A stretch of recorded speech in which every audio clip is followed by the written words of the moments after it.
Hello everyone, now this is the second video for the assignment. अब मैं assignment का ही question number 12 solve कर रही हूँ। ठीक है, I will try to complete maximum questions in this assignment only.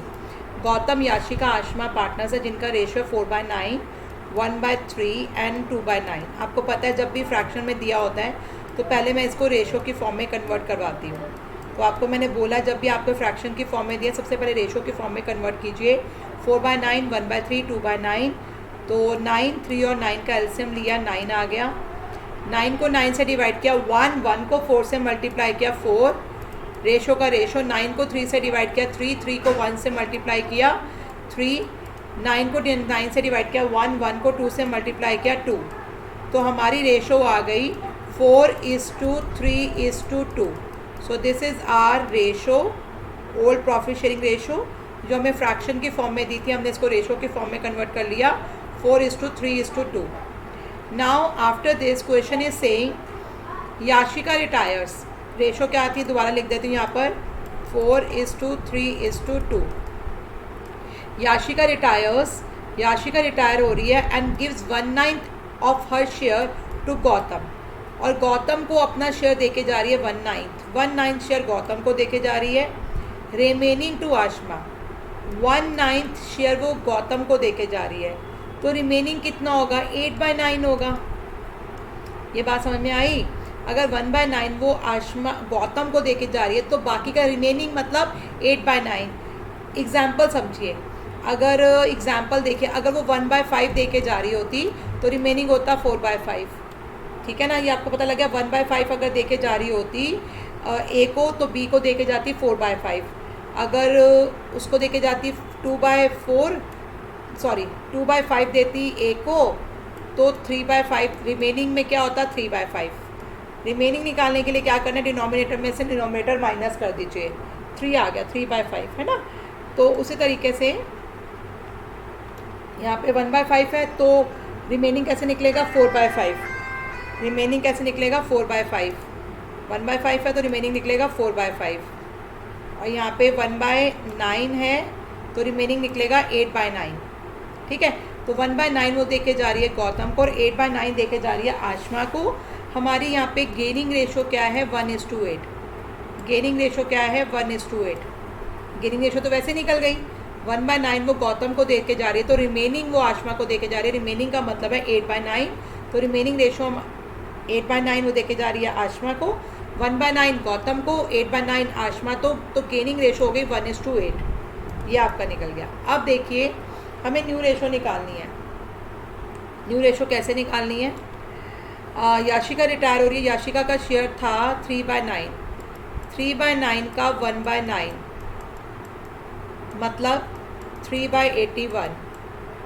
3/9 का 1/9 मतलब 3/81 वो गौतम को देके जा रही है। 3/81 वो गौतम को देके जा रही है। एंड 3/9 का 8/9 मतलब 24/81। 24/81 वो देके जा रही है आशमा को। याशिका जो याशिका जो रिटायर हो रही है वो अपने शेयर का 1/9, याशिका का शेयर था 3/9, 3/9 का 1/9 मतलब 3/81 और 3/81 देके जा रही है गौतम को। और अपने शेयर का 8/9 मतलब 3/8 मतलब 24/81 देके जा रही है आशमा को। गौतम को देके जा रही है 3/81, आशमा को देके जा रही है 24/81। अब हमने क्या करना है, गौतम के ओल्ड शेयर में जो उसको मिल रहा है वो प्लस कर दीजिए। गौतम का ओल्ड शेयर क्या था, गौतम का ओल्ड शेयर था 4/9। गौतम का न्यू शेयर निकालना है। गौतम का न्यू शेयर कैसे निकालेंगे, 4/9। और गौतम को याशिका से कितना मिल रहा है, 3/81। दोनों को प्लस कर दीजिए। 9 और 81 को प्लस किया, 9 और 81 का एलसीएम 81। 81 को 9 से डिवाइड किया, 9 को 4 से मल्टीप्लाई किया, 36 प्लस का प्लस। 81 को 81 से डिवाइड किया, 1 को 3 से मल्टीप्लाई किया, 3। 36 + 3 39 डिवाइड बाई 81। यह आ गया गौतम का न्यू शेयर। अब हमने निकालना है आशमा का न्यू शेयर। आशमा का न्यू शेयर, आशमा का ओल्ड शेयर था 2/9। आशमा का न्यू ओल्ड शेयर था 2/9, 2/9 लिखा। उससे कितना मिल रहा था उसको? 24/81 मिल रहा था। 9 और 81 का एल्सियम लिया हमने 81, 81 को 9 से डिवाइड किया 9, 9 को 2 से मल्टीप्लाई किया 18, प्लस का प्लस, 81 को 81 से डिवाइड किया 1, 1 को 24 से मल्टीप्लाई किया 24। तो ये आ जाएगा हमारा 18 और 24 को प्लस कीजिए 42, 42 डिवाइड बाई 81। तो आशमा का न्यू शेयर आ गया 42 डिवाइड बाई 81 और गौतम का है 39/81, 39 रेशो 42। अब ये दोनों 3 की टेबल से कट रहे हैं, 3 की टेबल से काट दीजिए इसको। तो न्यू रेशो आ गई 13:14। ठीक है, तो मैंने इसको अपने तरीके से सॉल्व किया है। आप इसको स्लो मोशन में देखकर आप अपने आप सॉल्व कीजिए। सबसे पहले हमने क्या करना है, हमें फ्रैक्शन के फॉर्म में दिया गया, फ्रैक्शन को पहले हमने रेशो की फॉर्म बनानी है।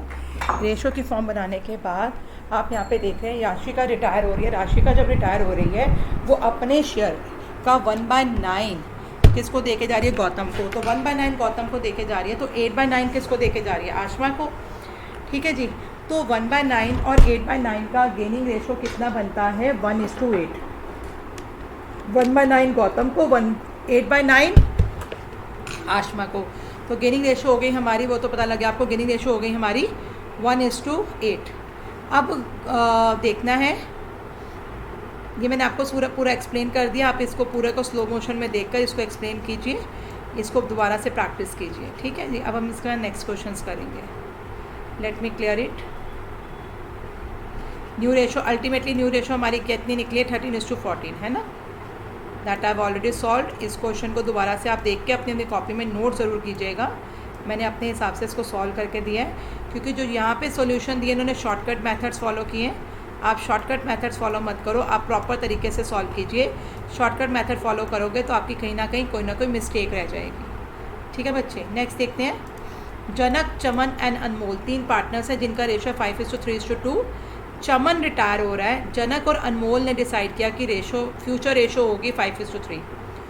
ओल्ड पार्टनर्स की ओल्ड रेशो, ओल्ड पार्टनर्स से जनक, चमन, अनमोल, ओल्ड पार्टनर्स की ओल्ड रेशो 5:3:2। न्यू पार्टनर्स की न्यू रेशो 5:3 दे रखी है, न्यू पार्टनर्स की न्यू रेशो। क्वेश्चन देखिए, क्वेश्चन क्या कह रहा है। क्वेश्चन कह रहा है जिस टाइम चमन रिटायर हो रहा है, debtors and provision for doubtful dates हमें थे दिए हुए 38,000 एंड 4,000। डेटर्स हमारे पास थे 38,000 के और प्रोविज़न फॉर डाउटफुल डेट्स था 4,000 का। प्रोविज़न फॉर डाउटफुल डेट्स था हमारे पास 4,000 का। All debtors are good. All debtors are good का मतलब है जो प्रोविज़न्स हैं, प्रोविज़न फॉर जो डाउटफुल डेट्स हमने बनाया है वो वेस्ट है, उसको ख़त्म कर दो। जो प्रोविज़न फॉर डाउटफुल डेट्स हमने बना रखा है उसको ख़त्म कर दो, उसका कोई यूज़ ही नहीं है। जो प्रोविज़न फॉर डाउटफुल डेट्स बनाया उसको यूज़ ही नहीं है, उसको ख़त्म कर दो। इस प्रोविज़न को अब हम ख़त्म कर रहे हैं तो जर्नल एंट्री बनेगी provision for doubtful debts account debit to revaluation account. हमारे लिए बेनिफिट है, हमारा जो प्रोविज़न बना हुआ था वो यूज़ नहीं हो रहा, हमारे सारे डेटर्स गुड हैं, तो इसको जो प्रोविज़न को ख़त्म करेंगे, जर्नल एंट्री करेंगे provision for doubtful debts account debit to revaluation account. ठीक है, 4,000 और रिवैल्यूएशन अकाउंट अगर ओपन होता है तो क्लोज़ भी करना पड़ता है। रिवैल्यूएशन अकाउंट ओपन हो रहा है क्रेडिट करके, इसे क्लोज़ करेंगे डेबिट करके। तो रिवैल्यूएशन अकाउंट को क्लोज़ करने के लिए डेबिट करेंगे, रिवैल्यूएशन अकाउंट डेबिट टू जनक। और रिवैल्यूएशन का जो प्रॉफिट और लॉस होता है वो ओल्ड पार्टनर्स में ओल्ड रेशो में डिस्ट्रीब्यूट होता है। तो ओल्ड पार्टनर्स कौन थे? जनक, चमन और अनमोल। तो तीनों में बांट देंगे, to Janak capital account, to Chaman capital account, to Anmol capital account. 4,000 को तीनों में बांट देंगे ओल्ड रेशो में 5:3:2। तो 4,000 into 5/10 that is 2,000। 4,000 into 3/10 that is 1,200। 4,000 into 2/10 that is 800। तो जो रिवैल्यूएशन अकाउंट का हमारा प्रॉफिट था उसे हमने तीनों पार्टनर्स में बांट दिया उनकी ओल्ड रेशो में। ठीक है जी, नेक्स्ट क्वेश्चन देखते हैं। दीपक, राजन, नितेश पार्टनर्स हैं जिनका रेशो है 5:3:2। राजन रिटायर हो रहा है, दीपक और नितेश ने डिसाइड किया कि इनकी न्यू रेशो होगी 3:5। जिस टाइम राजन रिटायर हो रहा है उस टाइम स्टॉक जिसकी बुक वैल्यू थी 50,000, मतलब बुक वैल्यू का मतलब है बैलेंस शीट में स्टॉक 50,000 का लिखा हुआ था, is to be reduce by 40%। इसको 40% से कम करना है, 40% से रिड्यूस करना है। तो 50,000 का 40%, 50,000 का 40%, that is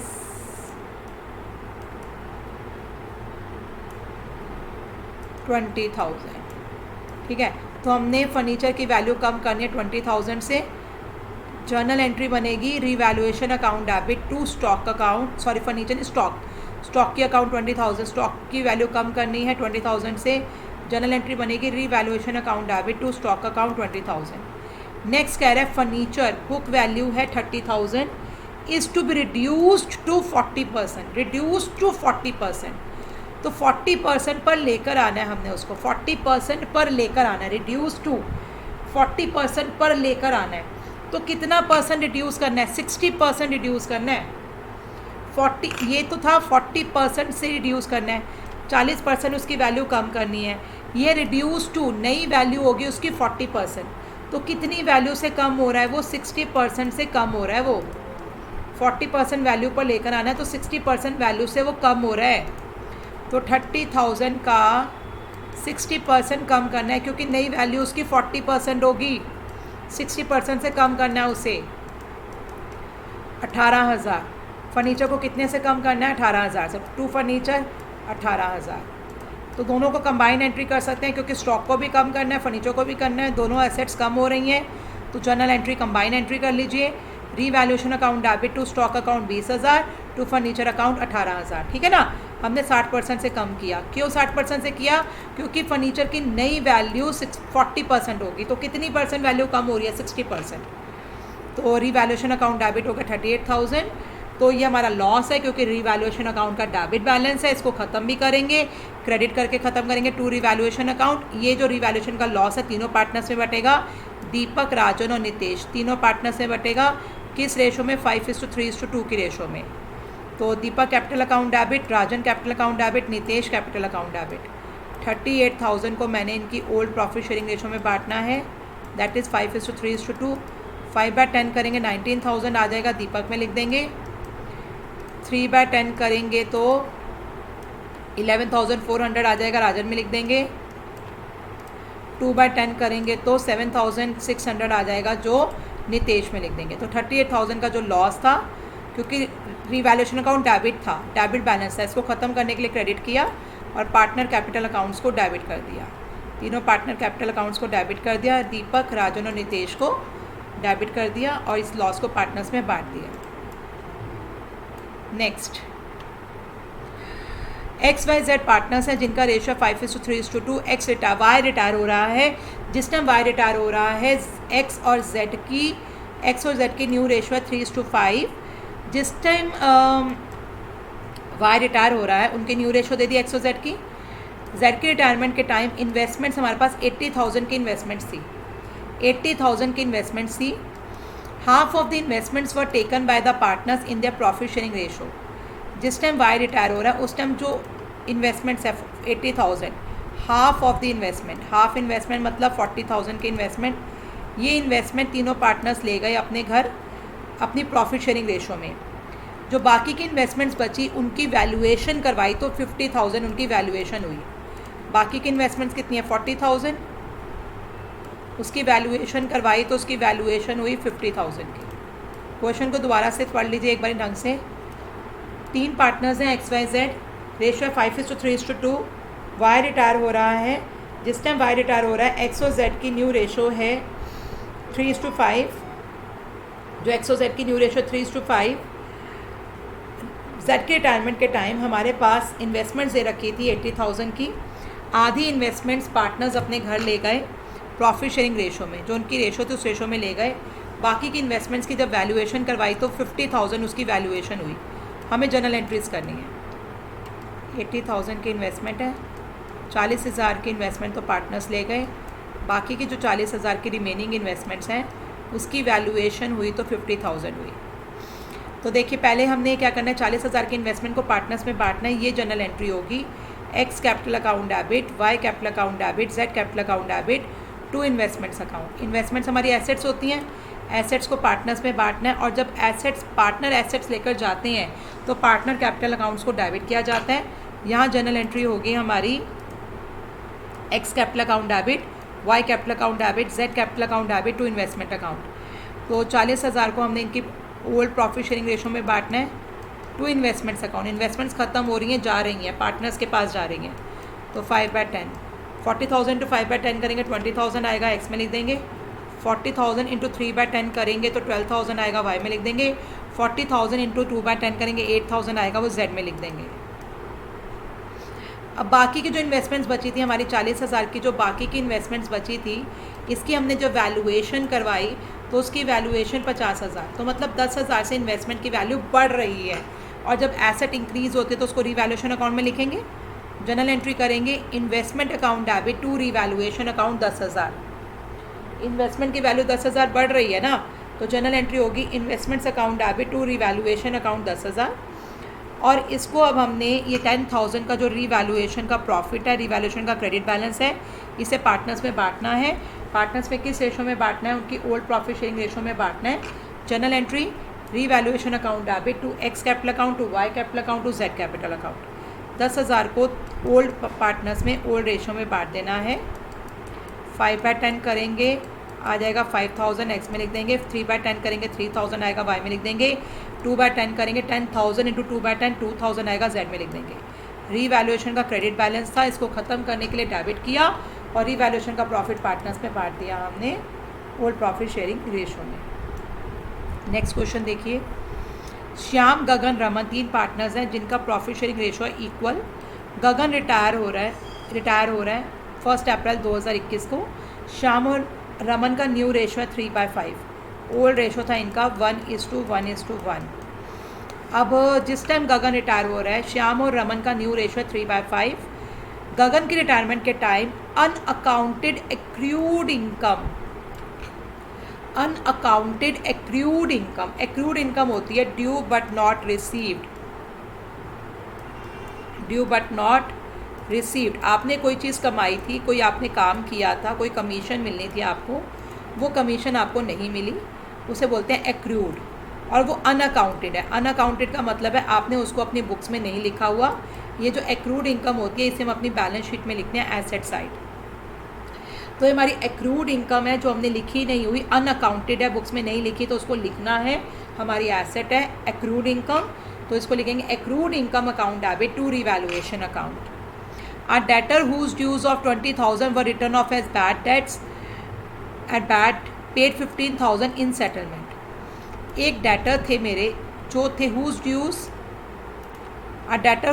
of 20,000 were written off as bad debts।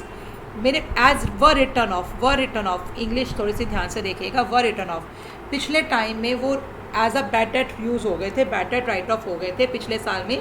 वो written off as bad debt पिछले साल राइट ऑफ हो गए थे 20,000 के एज अ बैड डेट्स। इस साल उन्होंने पैसा दे दिया 15,000 का इन सेटलमेंट।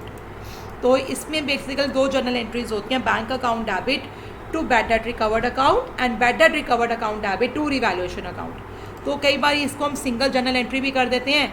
रीवैल्यूएशन अकाउंट में बाय बैंक लिखते, ब्रैकेट में लिख देंगे बैड डेट रिकवर्ड। वैसे जब भी बैड डेट रिकवर्ड होते हैं, पिछले साल के कुछ बैड डेट्स रिकवर्ड हो रही है, मैंने अपने पुरानी वीडियोस में भी बताया हुआ है, तो बैड डेट रिकवर्ड की जर्नल एंट्री होती है bank account debit to bad debt recovered account, bad debt recovered account debit to revaluation account. आप डायरेक्टली लिख सकते हैं रीवैल्यूएशन अकाउंट में बाय बैंक लिख दीजिए और ब्रैकेट के अंदर बैड डेट रिकवर्ड लिख दीजिए, समझने के लिए कि बैंक अकाउंट को आपने डेबिट क्यों किया है। A liability of ₹5,000 included in sundry debtor is not to be paid। 5,000 के क्रेडिटर्स को हमने पे नहीं करना, हमारे लिए बेनिफिट है। क्रेडिटर्स हमारे ख़त्म हो रहे हैं, 5,000 के क्रेडिटर्स हमारे ख़त्म हो रहे हैं, हमने पे नहीं करना। तो यहाँ पे जनरल एंट्री होगी क्रेडिटर्स अकाउंट डेबिट, क्रेडिटर्स ख़त्म हो रहे हैं, क्रेडिटर्स डेबिट हो जाएंगे, creditors account debit to revaluation account. तो जो तीनों एंट्रीज होनी है, तीनों में तीनों चीज़ें डेबिट हो रही हैं। पहली एक्रूड इनकम जो अनअकाउंटेड थी उसको डेबिट किया, accrued income. Bad debt recovered से उसमें बैंक अकाउंट डेबिट किया, बैंक अकाउंट डेबिट। क्रेडिटर्स जो ख़त्म हो रहे थे क्रेडिटर्स को डेबिट किया, तीनों को डेबिट करके कंबाइन एंट्री कर दी टू रीवैल्यूएशन अकाउंट। अब रीवैल्यूएशन अकाउंट हमारा जब क्रिएट हो रहा है उसका क्रेडिट बैलेंस है, रीवैल्यूएशन का क्रेडिट बैलेंस है 21,000। इसको ख़त्म करने के लिए डेबिट करेंगे revaluation account debit to Shyam capital, to Gagan capital, to Raman capital, तीनों में बढ़ जाएगा। 21,000 का ये प्रॉफिट है। रीवैल्यूएशन क्रेडिट करके ओपन हुआ था, ख़त्म करने के लिए डेबिट करेंगे। Revaluation account debit to Shyam, to Gagan और टू रमन, इक्वली बांट देंगे 7,000 7,000 7,000। 21,000 को तीनों में इक्वली बांट दिया। 21,000 इंटू 1/3, 21,000 इंटू 1/3, 21,000 इंटू 1/3, मतलब 777। नेक्स्ट देखते हैं। गिव जर्नल एंट्री, मैंने आपको वर्कमैन कॉम्पनसेशन रिजर्व के ऊपर पूरी अलग से वीडियो बताई हुई है। वर्कमैन कॉम्पनसेशन रिजर्व की जर्नल एंट्री बताई है रिटायरमेंट के टाइम जब इसके अगेंस्ट कोई क्लेम नहीं है। 3 पार्टनर से रजत, सजन एंड कविता, कोई क्लेम नहीं है तो पूरा का पूरा WCR पार्टनर्स में डिस्ट्रीब्यूट हो जाएगा और रेशो नहीं दी हुई तो इक्वल रेशो ले लेंगे हम। तो workman compensation reserve account debit to Rajat capital account, to Sajjan capital account, to Kavita capital account. Workman compensation reserve की यहाँ पे कोई भी हमें क्लेम नहीं दिया हुआ, इसके अगेंस्ट जितना क्लेम होता है उतना क्लेम अकाउंट में चला जाता है, ठीक है ना। तो क्लेम है ही नहीं, पूरे के पूरे रिजर्व्स फ्री हैं। तो workman compensation reserve account debit to Rajat capital account, to Sajjan capital account, to Kavita capital account, ये तीनों पार्टनर्स में इक्वली डिस्ट्रीब्यूट हो जाएगा। 60,000 को तीनों में इक्वली बांटा क्योंकि प्रॉफिट शेयरिंग रेशो नहीं दी थी, तो 1:1:1 में बांटा। 60,000 इंटू 1/3 करेंगे, 60,000 इंटू 1/3 करेंगे, 20,000 आ जाएगा। तो रजत में भी 20,000, सज्जन में भी 20,000, कविता में भी 20,000। Yes, let me check the length of the video, let me stop it, फिर उसका नेक्स्ट वीडियो में करवाती हूँ कंटिन्यूएशन में।